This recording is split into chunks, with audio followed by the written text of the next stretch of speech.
Hey everybody, my name is Kyle Smith and I'm coming to you from East Mesa, Arizona. It's a beautiful time to be in Arizona right now with perfect 70s, 80s temperatures, and spring is in the air, and it's kind of an exciting time, I believe, with humanity. We're all coming out of the winter season, and we all suffered in our own ways. Is kind of like being in a cocoon, and now we're being reborn, transformed, and hopefully as a butterfly. Some hopefully as a new creation. I personally feel that. I suffered, over the winter. I had some uh, dark nights of the soul where I felt like I was going through like an emotional roller coaster, anger, a lot of anger. And I learned from many dark nights of the soul how to release it in a healthy way. And it always comes out in the form of a purge and in the form of love, like crying for love, and realizing that I am love, and that I don't need anyone to love me, because that was usually the root of the anger, is that I felt unloved. So yeah, I came out on the other end with this love identity that I am love, and just to stay right there, that I am love, and that I'm here to radiate love and to love others. And so this video, this today's topic, I want to talk about that word, that label, narcissist, because it was a word that I discovered a few years ago. And when I learned the descriptions of a narcissist, I was like, oh, wow, yeah, that was my mom. That was my stepdad. And it kind of, it reinforced my anger. It reinforced my judgment of my mom and my stepdad. When I learned about narcissism, when I heard other people's stories, or, you can search hundreds of YouTube videos from professional psychologists and therapists that will give you their input. And I was really shocked how none of those videos talked about forgiving them and coming to a place of love and compassion, but just to keep calling them a narcissist and keeping the division, the separation, that that's who they are, they're wrong, and I'm right. I'm right after all. After all these years, they made me feel that I was wrong and crazy. And I felt deep down, I'm like, there's something not complete about this whole topic of narcissist or narcissism.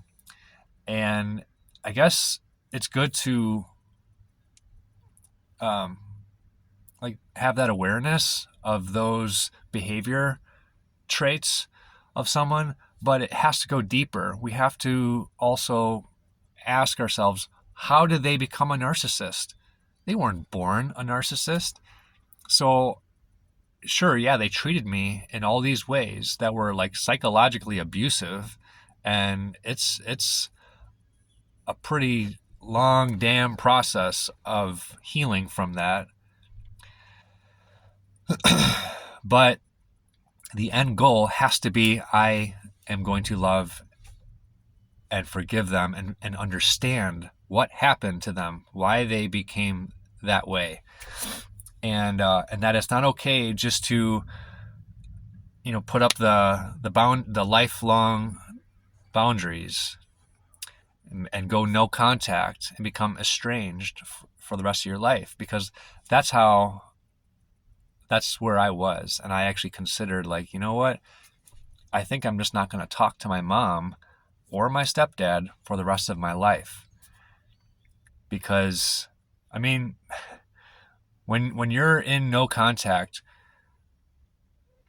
you have some crazy dialogue going on in your head every single day that is helping you to justify why what you're doing is right.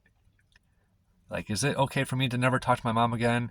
Yes, because they're never going to change. They're continuing to live the way they've always lived, but here I'm healing and growing, and so therefore we could never, rejoin.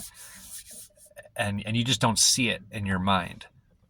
But that's a very limited perspective. The truth is that, well, I'll share with you what happened with me where, I don't know, it was about a couple months ago. I was just having a dark night of the soul where a lot of anger, a lot of crazy emotions. It ended with me on my bathroom floor just crying out to God and just really asking for my heart to be changed. When you cry out, the truth comes out. When you're praying to God, like, the words that actually matter come out. And I started saying, like, I want you to change my heart. I want a new heart. I want to love. I want to feel love. I don't want to feel this anger anymore, and so on and so forth. All this was coming out, and it changed me. And I had some visions that came into my mind of my mom being abused in her childhood. She witnessed abuse. She was in relationships in her teenage years and young 20s of men that she was with after she divorced my dad, who abused her. And then I called my uncle and I said, Uncle Tom, can you tell me anything you know about my mom in her youth that might have traumatized her? And he shared some things with me that were actually aligned with those visions that I had. That, yeah, she dated a couple men who abused her, beat her. And those were his words. I'm like, my mom was beat? What? And she's never spoke of it. And I'm like, well, that explains everything.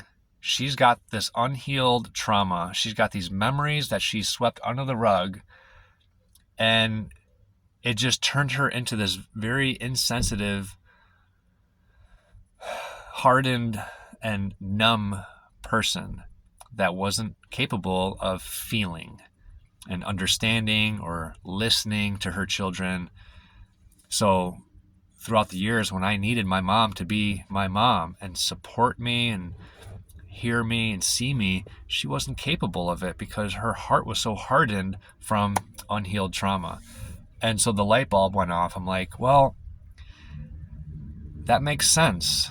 Like, if that's the root cause of her narcissism, then I can forgive that. And obviously, I wasn't so quick to say, all right, Mom, like, let's hang out. Let's, as if everything is back to normal. Absolutely not. Like, it's a new normal. There's new standards. I've healed a lot and I've matured. And I reached out to her recently. We got lunch, and she knows that I'm a changed man. And if she starts speaking her old language, gossip, small talk, negativity about politics or the world, or just anything that's toxic, I shut it down. I say, Mom, whoa, wait. We're changing the conversation. This is immature.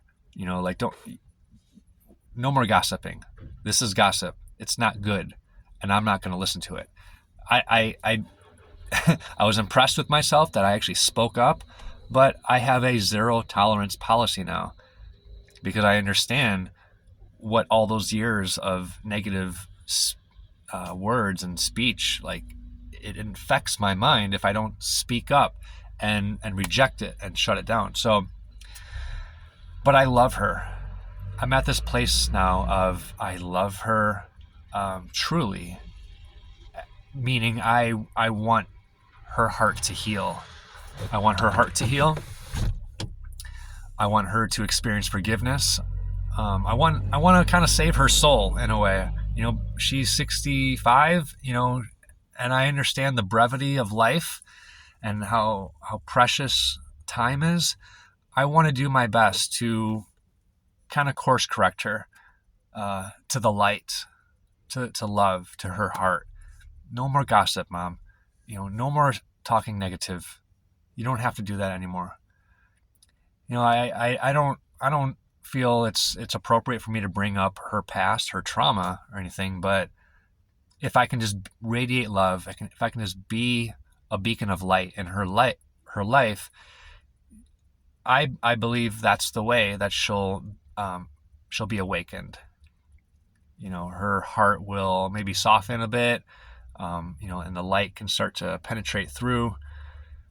But you don't have to have that conversation with someone, saying, I know about your trauma and your abusive past, and you need to heal from that.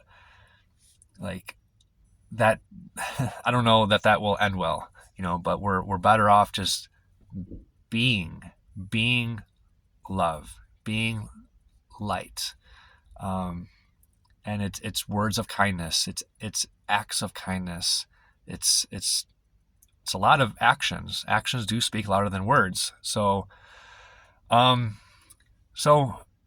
just to kind of wrap it up, I just want to offer that suggestion to you, that a good first step is to say, you know what? It's not loving for me to continue calling this person a narcissist, because it makes me feel right, makes me feel good, but it's actually your ego that you're feeding every time you keep that separation alive. They're wrong, I'm right. It's just food for the ego. It's a false freedom, or it's a false sense of good. It's the ego's very deceptive, but the truth, the end goal that you want is love and compassion for them. But you have to outgrow who you are. You have to slowly, crucify your ego. Let your ego, starve your ego, by not having those inner dialogues of, but they did that and they continued to do this, and so they're a monster, they're a narcissist. You have to just keep going back to, wait. They were once an innocent child, and then something happened that traumatized them, and they didn't have the knowledge or the tools to heal like we do today. So they just naturally swept that dirt under the rug, and they moved on with their life, and they've been coping with it through addictions and through being a narcissist, or who knows. But you have to feel compassion for someone who just doesn't know that they don't know. But keep the main thing, and that is freedom. You want to be free. And love and compassion, forgiveness, that's freedom. It's freedom for you and for them. Both sides win, So I just want to offer that to you, that, turn off these YouTube videos of therapists and psychologists telling you they're a narcissist and you're right. You are valid. Your feelings are valid. They're wrong. No. Yes, but you have to rise above that. You have to outgrow that, and outgrowing the ego, and come to your heart center, which is, you know what? I forgive the past. The past is forgiven. And you truly will come to that place where I'm not affected by the events of the past anymore.